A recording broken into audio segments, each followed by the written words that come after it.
ಬೆಂಕಿಯ ಮಡಿಲಲ್ಲಿ. ಈ ಹುಡುಗಿಯಿಂದಾನೆ ನಿನ್ನ ಜವಾಬ್ದಾರಿ ಎಲ್ಲ ಕಳ್ಕೋತಾ ಇರೋದು ನೀನು. ನಿನ್ನ ಕೈಯಿಂದಾನೆ ಅವಳು ಕುಂಕುಮ ಇಡು.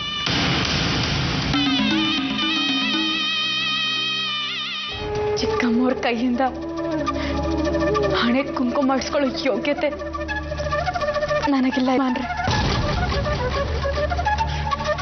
ಯಾಕಮ್ಮ ಹಾಗೆ ಹೇಳ್ತಾ ಇದೀಯಾ?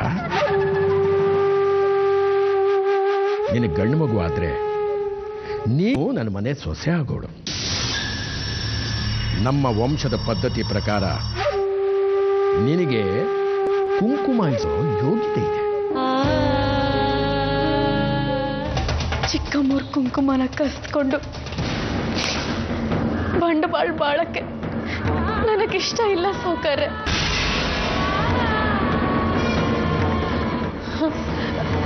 ರೀ ಶ್ರಾವಣಿ, ಅವಳು ಬಳೆ ಕೊಡ್ಲಿ, ಅದು ಶುಭ ಸಂಕೇತಾನೆ.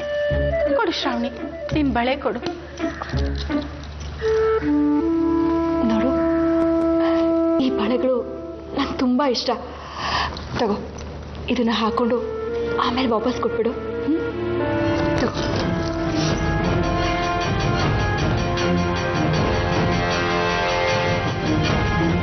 ಶ್ರೀಕಾಂತ, ಈಗ ನಿಂದು ಸಂತೆ. ಖಂಡಿತ ಕೊಡ್ತೀನಿ.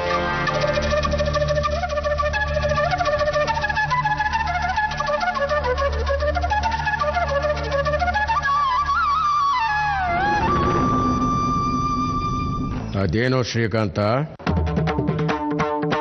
ಅದನ್ನ ಅವಳನ್ನೇ ಕೇಳಿಯಪ್ಪ. ಅವನು ಯಾರು ಅಂತ ಕೇಳಿ. ಅಲ್ಲಿರ್ಬೇಕಾದವಳು ಇಲ್ಲೇನ್ ಮಾಡ್ತಿದ್ದಾಳೆ ಅಂತ ಕೇಳಿ. ನನ್ನ ಹಳೆ ಜೀವನದ ನೆನಪು.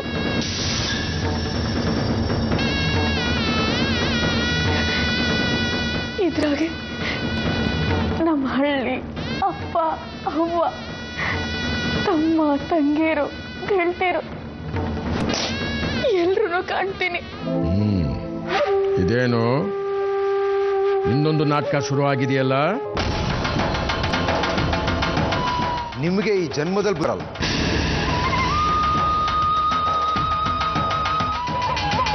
ಏನೆಲ್ರೂ ಮುಖ ನೋಡ್ತಾ ಇದ್ರ? ಹೋಗಿ ಎಲ್ರು. ಏನು ಯಪ್ಪನು, ಇವ್ರು ಕರೆದಿದ್ರಿಂದ ತಾನೇ ನಾವು ಬಂದಿದ್ದು. ಎದ್ದೇಳಿ ಹೊರಡೋಣ. ಯಾವ ಕಾರು ಬಂದು ಇಲ್ಲಿ? ನಡೀರಿ ಹೋಗೋಣ. ನಡೀರಿ ನಡೀರಿ ನಡೀರಿ ನಡೀರಿ. ಗೌರಮ್ಮ,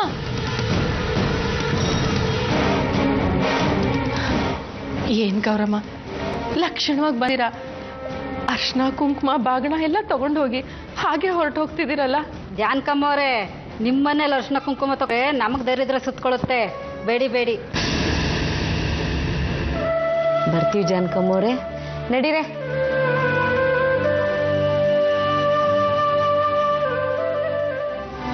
ನೀ ಮದ್ವೆಯಿಂದ ಬಂದ್ಮ್ಯಾಕೆ ನಮ್ ಯಾರ ತವನೂ ಮಾತಾಡ್ತಾನೆ ಇಲ್ಲ.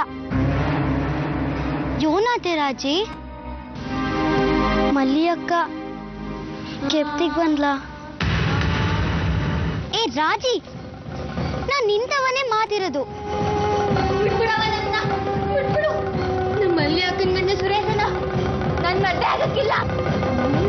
ಇಲ್ಲ, ಅವರು ನಂಗೆ ಮದ್ವೆ ಬೇಡ.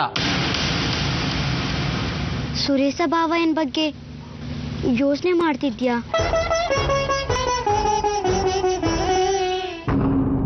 ನಾನು ಈ ಸೀರೆ ಒಡವೆ ಎಲ್ಲ ಕೊಟ್ಬಿಟ್ಟು ಹೋಗವ ಅಂತ ಬಂದೀನಿ.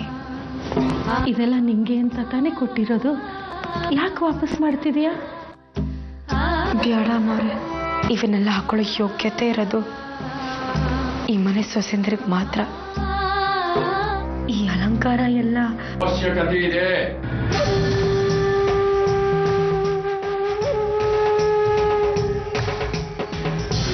ಇದನ್ನೆಲ್ಲ ಹಾಕೊಳ್ತಾ ಅಭ್ಯಾಸ ಆಗ್ಬಿಡುತ್ತೆ. ಇದು ರಾವ್ ಬಹದ್ದೂರ್ ಮನೆತನದ ಸಂಪ್ರದಾಯ. ನೀನು ಈ ಮನೆಯ ಹೊಸ ಸೊಸೆ.